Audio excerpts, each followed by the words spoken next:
अधिक मासाच्या शेवटच्या दिवशी एका वृद्ध साधूने सांगितलेले एक वाक्य सावित्रीच्या आयुष्याचा मार्ग बदलून गेले. गंगेला श्रद्धेने दिलेले वाण कधीच वाया जात नाही, ते पुण्य बनून योग्य वेळी परत येते.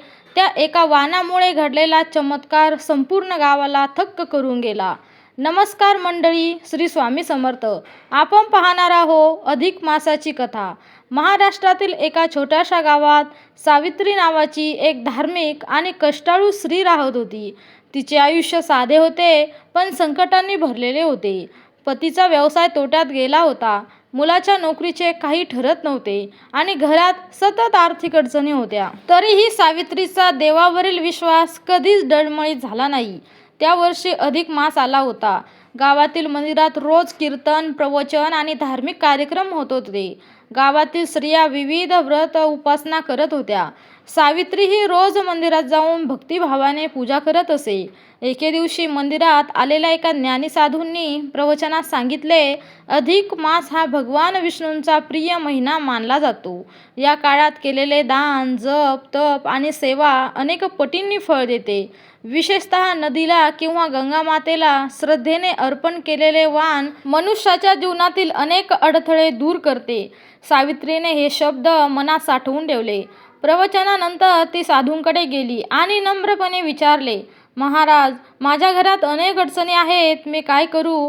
साधूंनी तिच्याकडे पाहून शांतपणे उत्तर दिले, मुली, अधिक मास संपण्याआधी गंगेला किंवा पवित्र नदीला वाण अर्पण कर.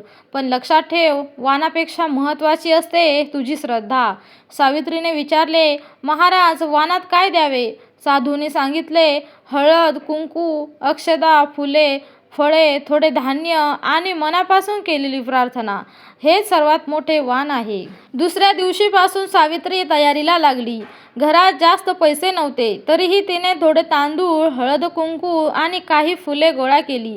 तिने एक छोटी बांबूची टोपली सजवली. अधिक मासात शेवट जवळ आला तसा तिच्या मनात उत्सुकता वाढू लागली. गावाजवळून वाहणारी नदी लोक गंगेचे स्वरूप मानत असत. त्या नदीच्या काठी अनेक धार्मिक विधी होत असत. अधिक मासाचा शेवटचा दिवस उजाडला. सकाळी लवकर स्नान करून सावित्रीने स्वच्छ साडी नेसली, देवघरात पूजा केली आणि वाणाची टोपली घेऊन नदीकडे निघाली. नदी किनारी पोहोचल्यावर तिने हात जोडले, हे गंगा माते, माझ्या कुटुंबावर कृपा कर, आमच्या अडचणी दूर कर, मला सद्बुद्धी, धैर्य आणि समाधान दे. तिने श्रद्धेने वाण अर्पण केले. विधी पूर्ण झाल्यावर तिच्या मनात एक विलक्षण शांतता निर्माण झाली. जणू अनेक दिवसांचे ओझे हलके झाले होते. काही दिवस गेले. एक सकाळी तिच्या मुलाला एका मोठ्या कंपनीतून मुलाखतीसाठी फोन आला. अनेक महिन्यांपासून प्रयत्न करूनही काही यश मिळाले नव्हते, पण यावेळी सर्व काही सुरळीत पार पडले. मुलाला नोकरी मिळाली. घरात आनंदाचे वातावरण निर्माण झाले.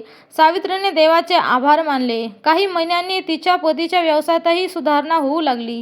जुन्या ग्राहकांनी पुन्हा संपर्क साधला. नवीन कामे मिळू लागली. सावित्रीला साधूंचे शब्द आठवले, गंगेला श्रद्धेने दिलेले वाण कधीच वाया जात नाही. परंतु ही कथा फक्त आर्थिक यशाची नव्हती. एक दिवस गावात मोठा दुष्काळ पडला. पाण्याची टंचाई निर्माण झाली. लोक चिंतेत पडले. गावकऱ्यांनी नदी स्वच्छ ठेवण्यासाठी मोहीम सुरू केली. सावित्री त्यात सर्वात पुढे होती. ती म्हणाली, आपण गंगा मातेची पूजा करतो, पण तिचे रक्षणही केले पाहिजे. तिच्या प्रेरणेने गावातील लोक नदी स्वच्छतेच्या कामात सहभागी झाले. काही महिन्यात नदीचा परिसर स्वच्छ झाला. गावात पुन्हा पावसाने हजेरी लावली. लोकांनी याला गंगा मातेची कृपा मानली.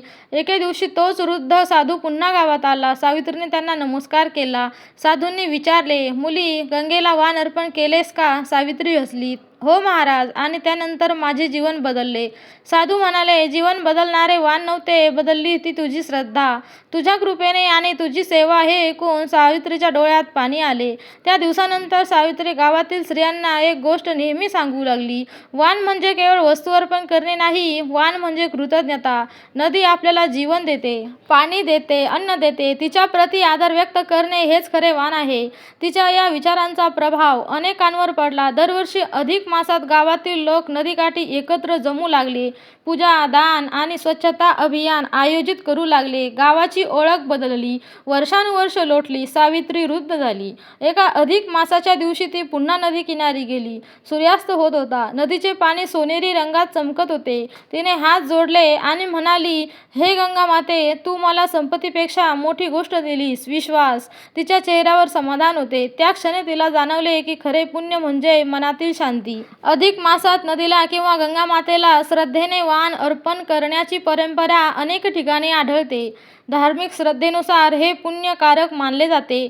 परंतु त्याहून महत्त्वाचे म्हणजे नद्यांबद्दल कृतज्ञता, पर्यावरण संवर्धन आणि निसर्गाचा आदर ही भावना जपणे.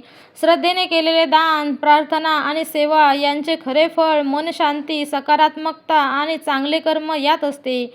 अधिक मास संपण्याआधी विसरू नका, गंगेला अर्पण केलेले वाण केवळ नदीत जात नाही, ते आपल्या श्रद्धेच्या रूपाने जीवनात परत येते.